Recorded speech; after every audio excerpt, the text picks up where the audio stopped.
ఉండటానికి నేను వేస్ట్ అని సంతకం పెట్టి రైలుకి వెళ్ళిపోయాడు కెర్లంపొడి.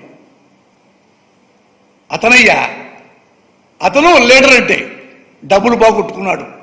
ఈ చంద్రబాబు వలన గౌరవం బాగొట్టుకున్నాడు. కుటుంబాన్ని రోడ్డు మీద లాగాడు. చిన్న పిల్లలతో కూడా ముద్రగడ పద్మనాభాన్ని తిట్టించాడు. నీకు తెలుసు కదా.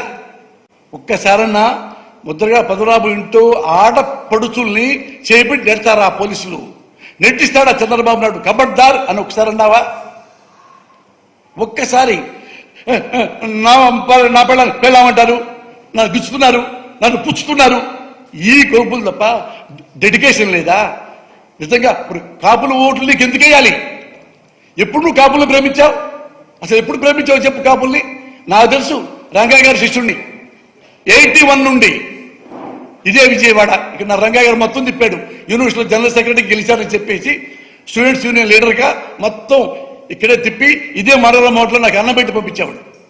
అంత అతని కోసం ఇప్పుడు కూడా జనం ఏడుస్తున్నారు. ఇప్పుడు కూడా గర్వంగా ఫీల్ అవుతున్నారంటే నిజంగా డెడికేషన్ ఉంది అతను కాపు కులం పట్ల. నీకు లేదు. నీకు డబ్బులు, నీకు పదవి, నీకు ఒక అండ, నీకు ఒక అధికారం నీకు కావాలి, మీ అన్నయ్య కూడా కావాలి. లేదా మీకు తెలీదా? వంగవీటి రంగాన్ని ఎవరు చెప్పారో తెలీదా? ముద్రగడ పద్మనాభాన్ని ఎవరు, పద్మనాభం గారిని ఎవరు అవమానించారో తెలీదా? రామారావు చంపింది వెన్నుపోటుతో తెలీదా? కాపుల గుండాలు, కాపుల రౌడీలు, వీళ్ళకి ఓటేయద్దు, వీడితే మన కమ్మాళ్ళు బతకనివ్వరు అంట కూడా మీకు తెలీదా? నేను తెలియజెప్పాగా. అయినా మీ చెవుల్లో శేషం పోసుకుంటారు. ఎందుకో జగన్ అంటే కోపం. ఎందుకు కోపం అంటే వీడు బచ్చా.